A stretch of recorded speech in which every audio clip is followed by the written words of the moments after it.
are you playing with your phone for? I'm still trying to get used to it. It's so big. Is it I need to check is the it your new leaderboard. iPhone 6 or what? It's my boss started calling it a phablet. It's a It is a phone tablet. It's an iPhablet. I just wanted to see the leaderboard. So we had some technical difficulties today, but hey, we're here. We've had some technical difficulties in the past that have led to canceled Friday Foursomes, but we were able to power through, and it was funny because I was trying to tweet our guest to let him know that I had sent the email via for the Hangout, and he was calling me, and I accidentally ignored the call. So, but we fixed it. We're here. I am not at work. I'm actually at home today. I'm off work today, so excuse the fact that I have terrible lighting and I look blurry. Jason will just have to talk more because he's got good lighting where he is, and Les typically doesn't have good lighting either. And we tested earlier this week, and it was a success. And I've known this guy for a long time, but I don't know how to pronounce his name. And I'm going to see if Les does. Les, do you know how to pronounce his last name?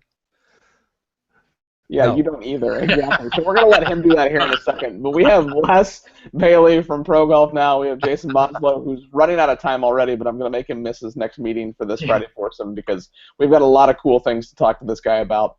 He's from Shop Junior Golf. This episode of the Friday Foursome is presented by the Back9 Network, and if you don't get the chance to watch this live, you can watch it later on YouTube. It's going to be in the Google Plus Golf community, and you can watch it on Golf Life TV. Those guys they actually stay in the office late on Fridays to be able to make sure this gets posted on their website. So just a cool place to allow another opportunity because Les doesn't share these on his blog anymore. So we had to find another outlet for it to be posted. So, but today's guest I've known and we've talked to, and we've actually had him previously scheduled for a Friday Foursome, but he had to cancel. So we finally got him nailed down for today's date. So I'm excited to just let him talk. Frank, who are you? How do you pronounce your last name? And tell us who the heck you are. I'm not even Frank G, Mr. G. Well, a lot of people call me Mr. G, but my last name is Guastella, and I'm just completing my 48th year in the golf business, Ricky. Currently, I'm the PGA teaching professional at Golf Country Driving Range and retail outlet. It's quite a facility. They have a 5,000 square foot, I would call it pro shop, where we sell everything that you can think of from clubs to bags to balls. We do club repair. We have a probably about a 20-acre grass-lined tee area for practice. We have a practice putting green. We have a practice chipping green. We have a practice bunker area. If the weather is inclement, we have 10 covered teeing areas, 5 of which are heated, so that in the winter, if people want to come out and hit balls, all they have to do on a halfway decent day is come out, crank up a heater, and hit balls out into the snow. If they don't want to do that, we have an indoor studio that has 4 hitting bays into it, and that's primarily where I teach in the winter. It's well lit, it's heated, it's just a great facility. We also just installed a new fitting and teaching center, which during the good weather is where I primarily teach out of. So I am the teaching professional there. I'm also a tournament supervisor and rules official for the Blue Water Junior Golf Association, which is a junior golf tour in our local area here, sponsored by Golf Country. We have anywhere from 70 to 120 players on a yearly basis. Tournaments can range from 50 to 100 players. Not all the kids play every single event. It's a great little tour. It's been around for 20 some odd years. We're starting to get a lot of notice in our local area here for grooming some really good young players. That's a very exciting thing to be a part of. I'm also a rules official for the Michigan PGA, although I don't do a lot of their events anymore, primarily because I'm so involved in the Blue Water Junior Golf Association. The Blue Water Junior Golf Association has 10 regular season events and then a final Tournament of Champions. And the way you can qualify for the Tournament of Champions is you just have to finish first, second, or third in your age bracket. So it's a very, very nice tour. We try to keep the expenses down on that. We're lucky that we have 4 of the private clubs in our area that are allowing us to play at their golf course, as well as 6 of the public facilities. So that's a very exciting thing to be a part of. I'm also a contract employee with Franklin Golf. and Franklin Golf is a management and consulting company, and periodically I will get a call from the principals of the company to come in and do some consulting work with them on some of the projects that they do. I'm also a staff writer for Mike Fay Golf. I do an article on the rules of golf, and one of the more exciting things that Mike and I have done this year is we've created a video series. I believe we have probably 7 of our videos up on YouTube right now, and we have more planned for 2015. And one of the things that I really enjoy about doing the video portion of this is we're starting to get a lot of notice on it. And we're being contacted by golf coaches telling us that they're using it in their high school programs to teach young people and their players about the rules of golf. I'm also on the board of directors of the Michigan Golf Course Owners Association. I was president of the association in 2006 and 2007. I am a past golf course owner. I owned a golf course with my partner Bill Roberts from 1995 to 2007, and then we sold our facility. So now I'm primarily just a full-time teacher and a consultant. I also have an eBay business called FG Cards, where I sell vintage sports cards and vintage sports memorabilia. So I keep myself pretty busy. Sounds like you're apparently an introvert. Jeez, yeah, got very much going on. Jason, kick it off. Yeah, I mean, so you pretty much answered all of our questions. So I know, unfortunately. So based on your tenure in the golf industry, what can you tell me what the golf industry is doing really well right now? Name something that they're doing very good at, and then the other side of that question, what are they not doing very well at? Well, Jason, one of the things that I believe that they're starting to understand is that we have to continue to promote and grow golf. For many, many years, it appeared as if golf was one of those if you build it, they will come type of things, and it's really not anymore. So there has to be a very good movement to try to get more people to play golf and keep people, young professionals in jobs, young superintendents in jobs, country club general managers in jobs. I think that's an area where they're starting to get a little bit better in the golf industry. On the other hand, as far as I would tell you, the thing that they're not doing really well is thinking out of the box on how to get people to play more golf. I'm a firm believer in things like 6-hole rounds, 9-hole rounds, paying by the hour, doing things like that just to get people out on the golf course or on a golf facility. I'm a real supporter of things like foot golf that is starting to introduce people to the game of golf. And we have a local golf course in our area here that went to cutting 2 cups on their greens. They have the standard size cup, and they've also gone to a 10-inch cup for those that have a little trouble making putts. And I thought that was a fantastic idea. I let them know about it. A lot of people in our area, though thought that went against the traditions of golf. But I feel sometimes you have to break tradition if we want to get more people to play golf and get excited about it. Don't let Tony Corlogos hear you say that you approve of foot golf, because he will attack. That guy doesn't like foot. I have zero interest in the game of soccer, but I think it is a cool idea to get somebody that wouldn't be on the golf course to the golf course, regardless of what they're using it for. And to your point about having multiple cups, there's a course here in Arizona, in Florence, Arizona, Poston Butte Golf Club. They did an event for their member guests last year where they had 3 pins cut, same, standard cup size. But every hole had 3 holes. So there was a front, a middle, and a back. Well, wherever you landed your ball, you putt to the closest hole to you. And I thought that was an awesome idea. Like, you could just, you miss a green and you're closer to the back pin than the front, you go to that hole or whatever. So I like it. I like it too, Ricky. That's a great. Les, you're not a foot golf kind of guy, are you? Well, I've been known to use a foot wedge now and then. That's what I was thinking when he was talking about rules. I was like, yeah, the foot wedge is the best club in my bag. I have like 18 clubs in my bag right now. I got 3 drivers, 2 putters, and a shoe. Yeah. Well, one of the questions I have is with on every golf tournament we see advertisement about the USGA and the First Tee Association and all that, and what I'm wondering is why isn't that bringing young golfers to the golf course? My knowledge of that, Les, is it's more in urban areas where they're promoting the first tee programs, or areas that are extremely rural, where there's probably not the financial means and there's not the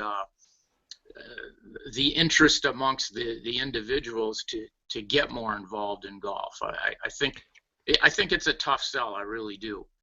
Well, that's funny you say that, because I live in a rural area, and when I go to the golf course, it's the old guys are out there smoking cigars, drinking a few beers, and playing golf. On a regular standard golf course with nothing funny going on. But there's other than the high school golf teams, which play there once in a while, there's not many kids. Well, I can tell you here in the Detroit area, the first tee program failed. They had to close the facility that they were using for the first tee area. And I know that I'm familiar with one of the first tee projects up in northern Michigan that really struggling right now. They have somewhere between 10 and 20 kids in their program, and that's really about it, Les. And I really don't know why that is, other than there's so many things for kids to do today, and we're competing with all these different types of activities out there, that it may just be an overabundance of things for kids to do today. I know when I was growing up, we played all the sports. Another thing that I see today is specialization in sports. Parents are maybe telling their kid, I want you to play basketball, I want you to play football, I don't want you to play other sports. I really wish I had a good answer for you, Les, but like I said, all I can say is there's probably more activities out there for kids to do today. So I'm in the Dallas area, and the junior programs here are rather large. The one that my son is a member of, U.S. Kids, we've got NTPGA, and even the school that he's affiliated with continually has growing kids signing up for it and things like that. One of the trends that I'm seeing, and just from being around it in the short time that I've been around golf, is kids don't tend to stick with it for very long. Whether that's because they're being pulled in so many different directions with all the other activities, like you mentioned, maybe golf is too hard, and it's a very individualized sport. Where when you're talking basketball or football or soccer, you're part of a team, and whether you're good or you're not good, you're kind of more absorbed into that team, and it's not such a standout thing for the individual. In your organization, do you guys do any kind of team golf or anything? Team golf is something that we do quite a bit of here. More on the introduction level as far as getting kids into tournaments and stuff. But do you guys offer team golf as an activity?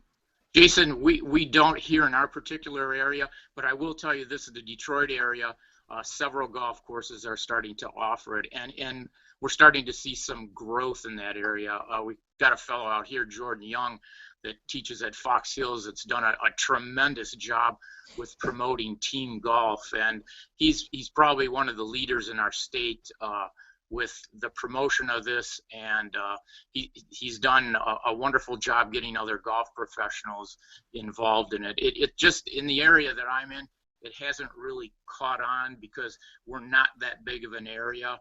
And with the Blue Water Junior Golf Association or Tour, that's primarily where we're getting our kids to join or to get involved in. But okay. Yeah, we're starting to see more in the team golf concept. The PGA is obviously highly promoting it, and it's really taken off. Great program. Really, really good to see that. Let me bring up my favorite golfer on the planet. What will Tiger's effect be when he retires to growth of the game? Because I got into the game of golf when I watched Tiger make his birdie putt on 17 at TPC in his second U.S. Amateur. That was the moment that I was like, yep, golf is for me.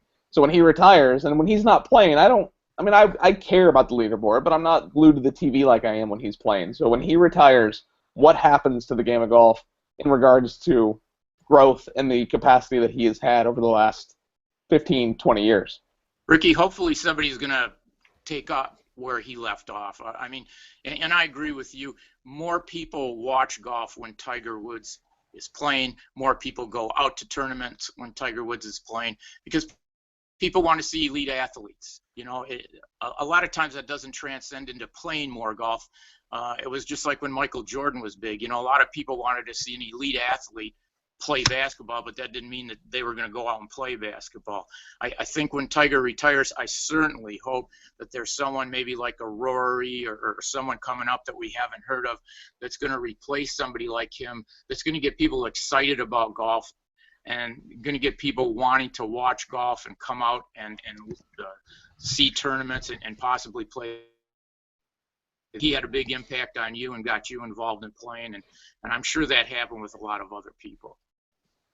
The thing is I'm not excited to watch Rory play. I don't care if he's in the lead by 1 or if he's in the lead by 15. I don't get excited to watch him play. He doesn't hit the shots that Tiger can hit. And I think that if there is another Tiger and the Tiger effect, I don't think we've met him yet. And I think we need that. And I don't know. It'll be an interesting – the next 15 years will be interesting for the game of golf and the growth of golf when he does fade off into the sunset. So, Jason, I know you have a hard stop, so I'm going to let you ask one more question. You're not going to get to see the Back9 though, or the lightning round. No, I know. I'm kind of disappointed in that. You'll have to come back later and watch. I wish you were going to be around for that, Jason. So it, you know, again, kind of going back to your tenure in golf, you've seen all the trends and all the fads, and things come and things go, and probably things come back again.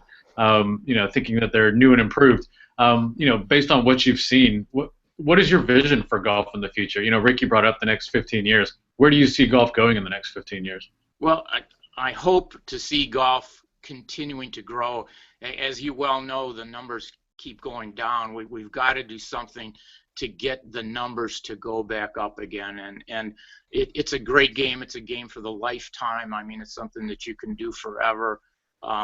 You know, that's kind of where I see things going, Jason, is we've got to do a great job of promoting the game and getting people excited about it, getting people that have played golf before and have left for whatever reason to come back and play, and getting those that are currently playing to play even more golf. So I think, where do I see golf going in 15 years?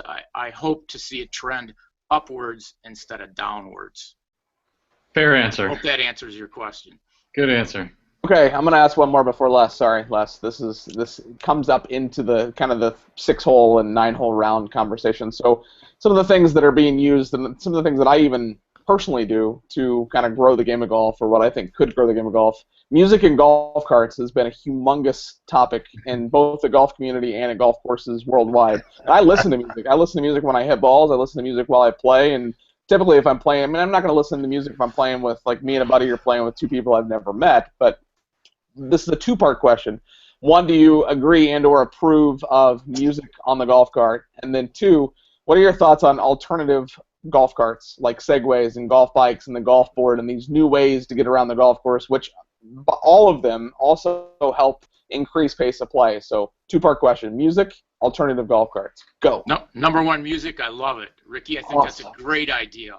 A great idea. I'd love to be rocking to some Eminem or something out while that's awesome. Kid Rock, anybody like that. It'd be cool. I mean, you know, Kid Rock's a golfer. He loves golf, and I mean, well, yeah, you call that golf? Great. I don't call what he does. Well, I don't. You know, it's playing at it. And the second part to your question, I think any type of alternative means of transportation around a golf course are great. Again, I'm all for innovation. I'm all for thinking out of the box, maybe changing the way things have been done in the golf industry in the past, and taking advantage of technology. You know, the golf industry has been a little slow to take advantage of technology, and I think they're starting to embrace it a little bit more now. And by technology, I just don't mean like Twitter and Facebook and social media. I'm talking about the use of different things to make the game better, to make it faster, to you know, if that's going to help people get around quicker and play more golf, go for it.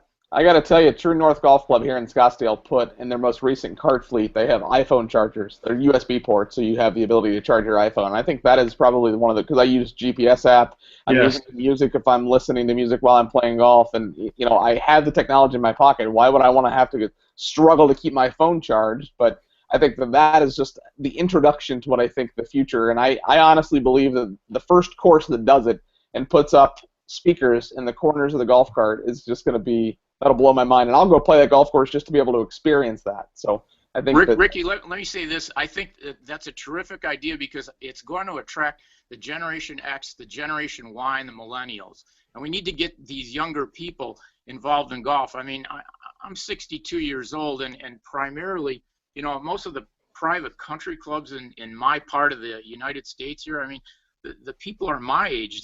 They're, you know, young people aren't joining clubs anymore and getting involved in golf like they did in the past. So whatever we can do to make it attractive for young people to play golf, let's go for it. Let's do it. Awesome. I love it. Hey, Jason, you have a hard stop, so I do. I actually have to go. I'm gonna go put on some M&M in honor of Frank here, and carry on with my meeting afterwards. So, guys, Frank, nice to meet you. I gotta run. Jason, pleasure meeting you. Thank you. Watch the lightning round later, Jason. Yes, sir. Bye, guys. Awesome. See you, buddy. Take it Now, easy, Jason. Les, I guess I'll let you ask another one. So we lost Jason, so you get some extra time here. All right, Les. Hey, by the way, I was looking at the Back9 Network this morning, and they were featuring a dune buggy style golf cart. Were you able to see that? No, I haven't seen that, but I like the idea. Well, and you know, talking about the golf bike and the golf board, they have the golf bike at Kierland, and Nancy Dickens says that it increases pace of play up to an hour a round. So if you go out and it takes you 4.5 hours to play, if I could play in 3.5 and do the exact same thing, I mean, my God, it's a win-win for everyone. This golf cart, I read the specs on it. You know, it's got a stereo in it. It's got a USB port. It's got it's got everything. And you know, if you can afford the $8,900 to $11,000 for it, it's a nice little nice little toy to jet yourself to the golf course with. I can't. I'll take the USB connections on the golf cart to True North. Right. So what's your next question, Les? Oh, well, you know, we've kind of run past my questions. One of my questions is what is the number one reason golf courses are struggling? Well, if you had to list the number one problem. The number one problem is just time today, Les. I mean, people today are extremely busy. You know, you have a lot of parents that are a lot more involved in their children's life than maybe my parents were when I was growing up. And yeah, you know, this really takes away from the time that they can spend on a golf course. And if they do spend time on the golf course, they want to do it in a family nature. So I believe that's one of the things that's happening. I think there's just a lot more opportunities for recreation today. The other thing I think of is like the Generation Xers, the Yers, the Millennials. I see them joining things like fitness clubs where there's a smorgasbord of activities, not just a golf club where maybe there's just golf, swimming, dining, things of that nature. I think there's just a lot more out there. At times, the cost is prohibitive as well. I mean, you know, I'm not sure how many people today want to pay $100 or more for a round of golf. It seems like, you know, there's been the cost to play, the cost for equipment. I mean, just look at what it costs to get a new driver today. You know, yeah. That new well, hey, Titleist driver. just wait 6 weeks, and TaylorMade will have a new model, and the one that just came out before you could even go hit it, it'll be on sale. So yeah. I mean, so yeah, we're looking at some expense costs, and just there's a lot to do today. That's my feeling on that, Les. So you're really active on Twitter, and 140 characters or less. Tell me what you were doing to grow the game of golf. I am trying to spend more time with younger people to get them excited about the game of golf. I think that's 140 characters exactly. I like that. Les, any final questions from you? Did you count the characters? I actually was thinking about it, but I can't count that fast. And I even thought about pulling it out and typing the tweet. And I knew that as he is on Twitter that he probably he has a counter in his head about how many characters that is. He did say though, so if I do the comma space, comma space, that might put it up to 143 characters. So if we take out the well, that's close. That's close enough. Final question from you. I got one more too before we go. Well, no, I'm good. I'm good Okay. for right now. Go ahead with yours. Okay, so you are let me get this, the president of the Michigan Golf Course Owners Association. Is that true? Are you currently still I doing that? was, Ricky. Was, I was okay. president in 2006, 2007. I'm still on the board, even though I'm not a golf course owner anymore. So as the president, then, you have to be a golf course owner. One, again, I'm all about two-part questions. What was the golf course you owned? And, okay, three-part question. What was the golf course you owned? Why did you sell it? And what were your responsibilities as the president on that? Okay, number one, the golf course I owned was Red Fox Run Golf Course. It was in the Upper Peninsula of Michigan. What was the second part to your question? Why did you sell it? Well, a lot of it had to do with family, Ricky. I mean, the golf course was 8 hours away from where my home base is. And, oh, wow. You know, I had young kids, and I missed a lot of things that they were doing growing up. And it was just time to come home. I mean, my partner and I had owned it for 12 years, and we were in a position where my family couldn't come up with me, you know, when we would head up to get things open for the season. So a lot had to do with that. At the time, my parents weren't, you know, doing well physically, so it was time to come home. We owned it for 13 years, and we loved it. But you know, like everything, it has a beginning and it has an end, and it was just time to go. And okay. Now, the third part was, what was it like being the president on that? What did you do? What were your responsibilities?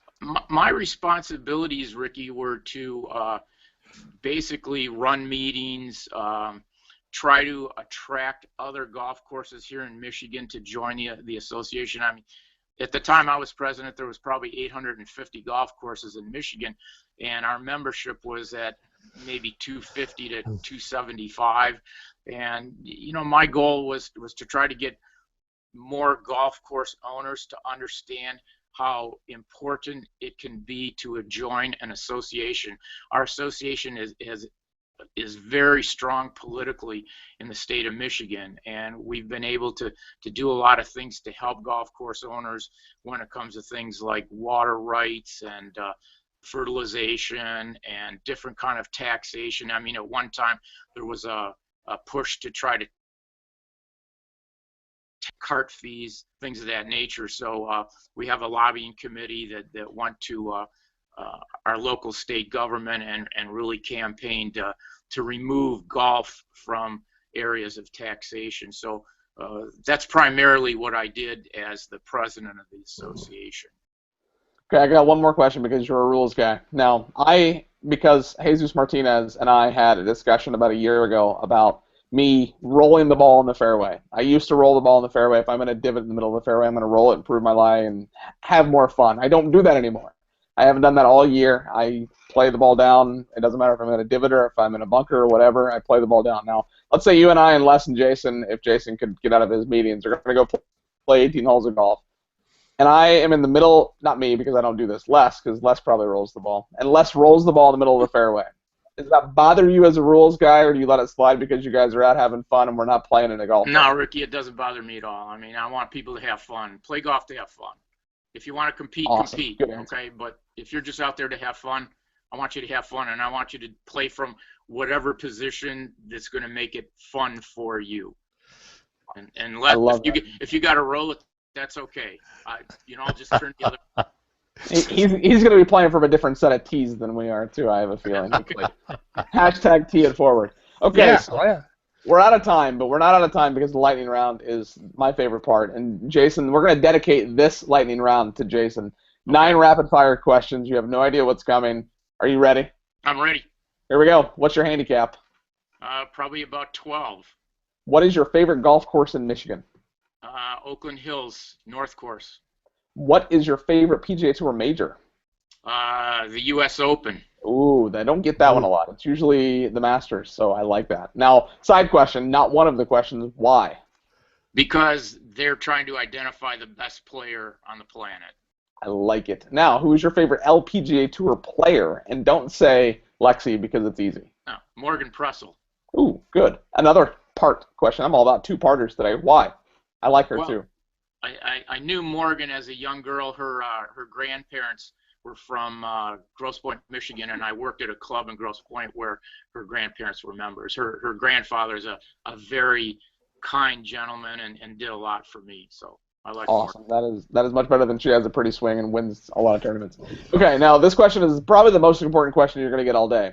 And be very careful how you answer it. Yeah, Les knows what's coming. Will Tiger break Jack's record? Why or why not? No, he won't, because I don't think physically his body's going to hold up. Now, if his body held up, could he and would he? Yes. Okay. He could. That's a fair. I'll allow that. At first, I was like, all right, this interview's over. Let's turn it off. But that was a fair response. Now, there are a lot of them. What's your favorite golf movie? Caddyshack. Ooh, that's a good. What about Caddyshack 2? Have you not seen Caddyshack 2? It's horrible. If you haven't seen it, don't watch it. Just it. Caddyshack 1, not Caddyshack 2. Right. Have you ever had an ace? Yeah, 2 of them. 2? Do you remember one of them more than the other? No, they're both the same. Awesome. That'd be cool if it was the same hole. What or who is in your perfect foursome? My perfect foursome would be Ben Hogan, Jack Nicklaus, and Arnold Palmer. Ooh, that would be an awesome foursome. That would. And the final question: what is next for Mr. G? Retirement, Ricky. Wait a minute. We're trying to grow the game of golf. You can't be retiring. You got a lot of good ideas. You got new age thought processes going on. You support foot golf. You can't be going anywhere. Hey, when you retire, you get more time to play golf. That's it, Les. I mean, that's what I'm looking at. Well, I'm already there, man. Thank you so much for joining us today. I feel like we could talk for hours about this stuff because, I mean, my God, you're involved with so many things, but you're going to retire now, so now let's just figure out a time to get on the golf course. Thank you, Jason, for not being here to see us finish with the lightning round and going to your meeting. Thank you, Les. I know that you were on time today, so I'm slightly impressed that you're actually on time today. And as Jesus Martinez, who we talked about earlier, I'll make sure I text him to let him know that he was on today's episode. But as Jesus Martinez says, make more birdies.